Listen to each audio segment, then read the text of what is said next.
Come here, my child. Sit with me for a moment. I know you want to turn away, to hide the broken pieces you're holding so tightly in your hands. I know you're afraid that if I see the full extent of the damage, I will turn away. But hush now, just be still. Let my presence be a quiet blanket over your shivering soul. I want to talk to you about your heart. Yes, that one. The one that feels like a shattered glass sculpture inside your chest, with shards so sharp you're afraid to breathe too deeply. I see it. I have never stopped seeing it, and I am here to tell you, with all the love that holds the universe together, that I am mending your broken heart. I know that promise might sound distant, maybe even impossible, from where you are standing right now. The pain is so loud, isn't it? It's a constant roar in your ears, a heavy anchor in your gut. It's the first thing you feel when you wake up, and the last ghost that haunts you before a restless sleep. You look in the mirror, and you don't recognize the person staring back. The light in their eyes has dimmed. The smile doesn't reach them anymore. You feel fractured, incomplete, and you wonder if you will ever be whole again. Let me take you back to the moment it happened, the moment the blow landed. Whether it came as a sudden, violent crack or as a slow, agonizing splintering over months or years, I was there. I was not a distant spectator watching from the heavens. I was in the very room with you. I was the stillness in the air after the cruel words were spoken. I was the silent witness to the betrayal that stole your breath. I felt the shockwave as your world tilted on its axis. When you fell to your knees, whether literally or in the private collapse of your spirit, my grace was the floor that held you up, preventing you from falling into an endless abyss. The tears you cried in secret, the ones you choked back in public, the hot, angry tears and the cold, silent ones. I collected every single one. Not one was lost. They are precious to me. They are a testament to your capacity to love deeply, and nothing that is born of love is ever wasted in my economy. You thought you were screaming into a void. You thought no one could possibly understand the unique, specific agony of your situation. But I heard the silent scream of your heart. I understood its every nuance, its every cry of why, and how could this happen? And what do I do now? I have been with you in the long, dark nights of the soul, when memories played on a loop, each one another twist of the knife. I have sat with you in your grief, not with judgment, not with impatience, but with an endless, boundless compassion that mourned with you. My heart broke with yours. So please, hear me now. Do not believe the lie that you are alone in this. You have never been more surrounded by my love than in your moments of deepest pain. Now, let's talk about this mending. It is not a quick fix. It is not like gluing a broken plate back together, leaving visible cracks and a permanent weakness. My work is far more intricate, far more beautiful. I am not a cosmic handyman. I am a divine artist, and your heart is my canvas. First, I need you to trust me with the pieces, all of them, even the tiny dust-like fragments you think are lost forever, even the ugly, jagged shards you are ashamed of. You have been clutching them so tightly, trying to fit them back together on your own, haven't you? You keep cutting your own hands on their sharp edges, reopening the wound again and again. You have to let them go. Gently, one by one, place them into my hands. It will feel terrifying. It will feel like you are giving up, like you are surrendering the very thing that makes you who you are. But you are not giving up. You are giving it over. You are entrusting your most precious, wounded part to the one who created it in the first place. I know its original design. I know exactly how it is meant to beat. Once I have the pieces, my work begins. I am the great physician, the surgeon of the soul. My touch is infinitely gentle. I will begin by cleaning the wound. This part can be painful, I know. It involves looking at the source of the break. We must wash away the residue of bitterness, the poison of resentment, the infection of unforgiveness. Forgiveness, my child, is not for the person who hurt you. It is the antiseptic for your own wound. It does not mean what they did was okay. It means you are choosing to no longer let their actions have power over your healing. It is you taking the key to your own prison out of their pocket and placing it in mine. I will help you. You don't have to do it with your own strength. Just be willing. A whisper of willingness is all I need. Then I will begin to reassemble your heart. But here is the secret the world will never tell you. I do not mend with ordinary glue. I mend with liquid gold. Have you heard of the Japanese art of Kintsugi? When a piece of pottery breaks, they don't try to hide the cracks. They meticulously piece it back together using a lacquer mixed with powdered gold. The finished piece is not just repaired, it is transformed. The lines of breakage, now filled with gold, become the most beautiful part of the object. They tell a story of survival. They are a testament to its history, its resilience. This, my beloved, is what I am doing with your heart. The places where you were broken, where the pain was most acute, I am filling with my own divine nature. I am pouring in liquid grace, molten love, and pure golden light. The cracks will not be marks of shame. They will become veins of gold, shimmering with a strength and a beauty your heart did not possess before it was broken. Your mended heart will be stronger than it was before. It will have a greater capacity for compassion than you ever thought possible. Why? Because you will have known true pain.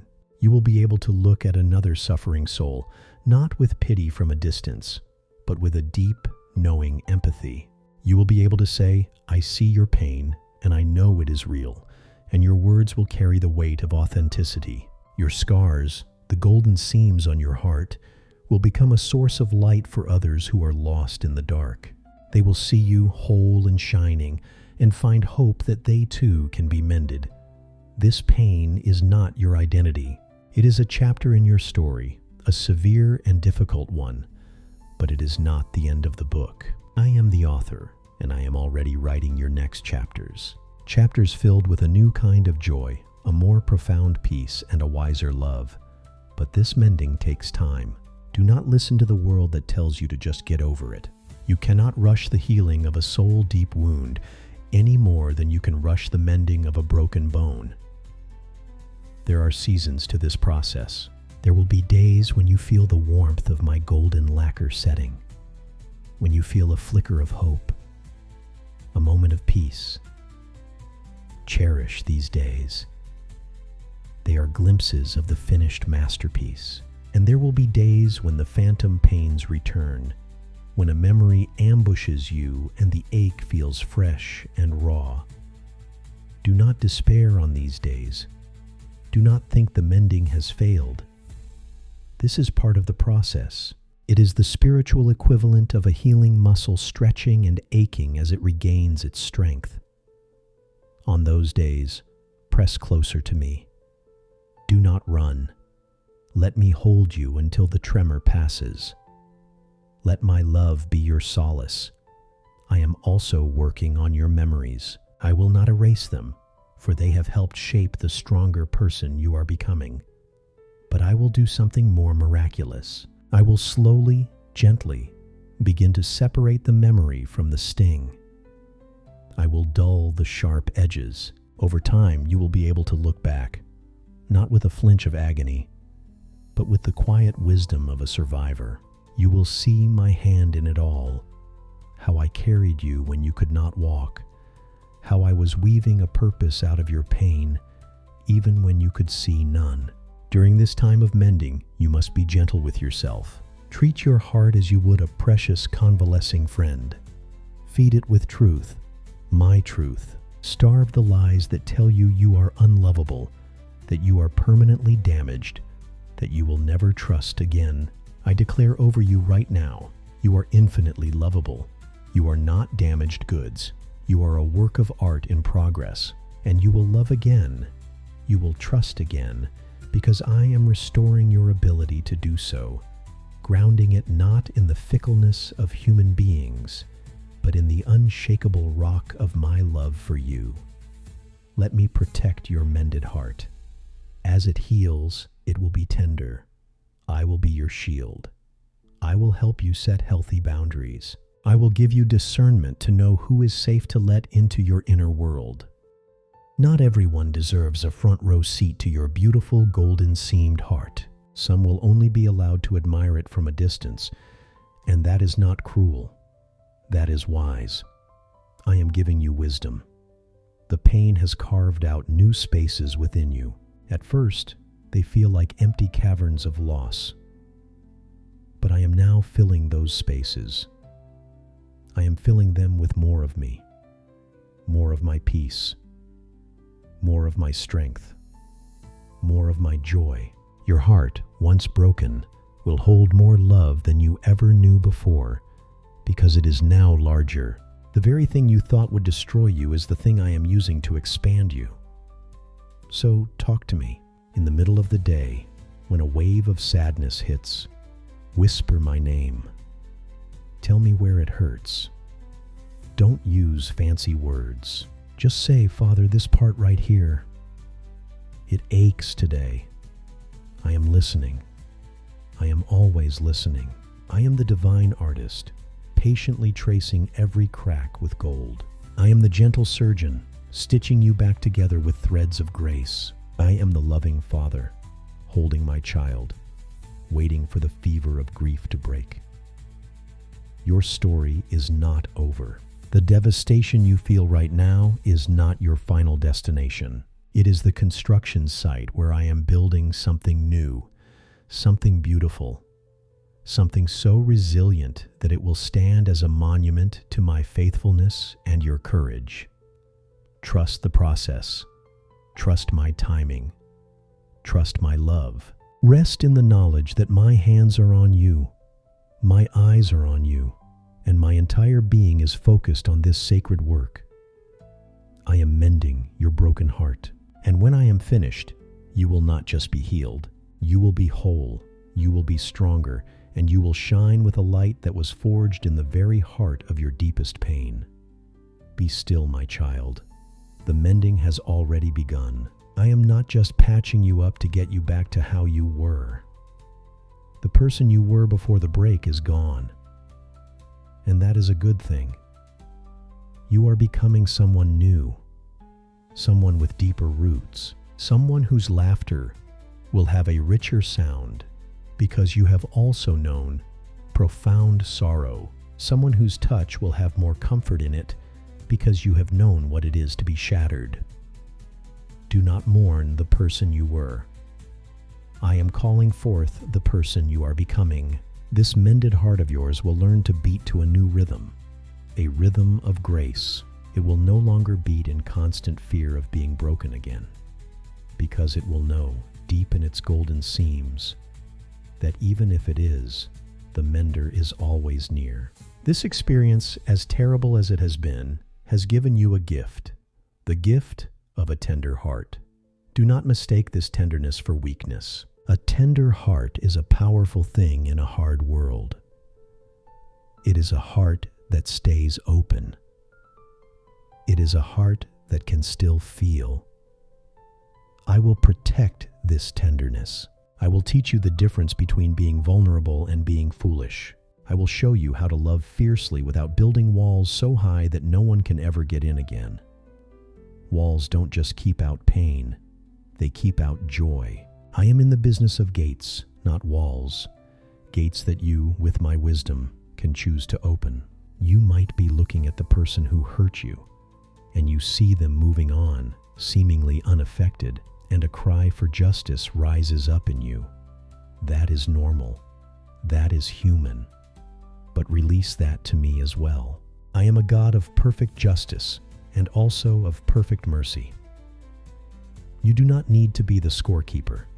Your job is to heal. My job is everything else. Focusing on them will only slow the application of my golden lacquer to your own wounds. Keep your eyes on me. Keep your heart turned toward your own healing. This process can feel isolating. You may feel that no one around you truly gets it. They offer platitudes and easy answers because your deep grief makes them uncomfortable. Forgive them. They do not know the language of this sacred, sorrowful land you are walking through. But I do. I am fluent in the language of loss and restoration. Lean on me when you feel misunderstood. I get it. I get you completely. Every day, I want you to do something for me. I want you to find one small thing to be grateful for. I know, on some days, this will feel like an impossible task. But try. It could be the warmth of the sun on your skin, the taste of a hot cup of coffee, the sound of a bird singing outside your window. Each tiny act of gratitude is like a soft cloth you use to polish the new gold in your heart. It helps it shine. It reminds your soul that even in a season of winter, there are still signs of life, still hints of a coming spring. And spring will come, my child. I promise you. The ice around your heart will thaw. New green shoots of hope will begin to poke through the frozen ground. And one day, you will be surprised by a feeling you thought you had lost forever.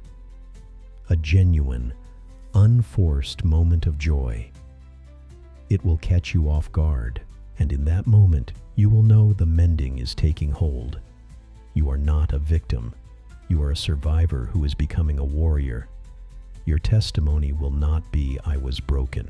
It will be, "I was broken, and God put me back together with gold, and now I am more beautiful and stronger than ever before." This is your future. This is the truth I am speaking over you, even if you can't feel it right now. So let the tears fall when they need to. Let the anger rise and release it to me. Let the sadness wash over you and allow me to be your comfort in the wave. Do not fight the feelings. Acknowledge them, name them, and then hand them to me. They will lose their power when they are in my hands. I am your safe harbor. I am your hiding place. I am the one who sees the end from the beginning. And I see a future for you, where this heartbreak is but a scar that tells a story of incredible redemption. A scar that you will one day point to and say, "This is where God showed me his greatest love. This is where he proved he could make all things new." Hold on. Keep breathing. Keep taking the next small step I put in front of you. Your only job is to stay willing, to keep showing up for your own healing, and to let me do the work that only I can do. I am here. I am not leaving. I am holding the pieces. I am mixing the gold. I am mending your broken heart, and you, my beloved, are going to be magnificent.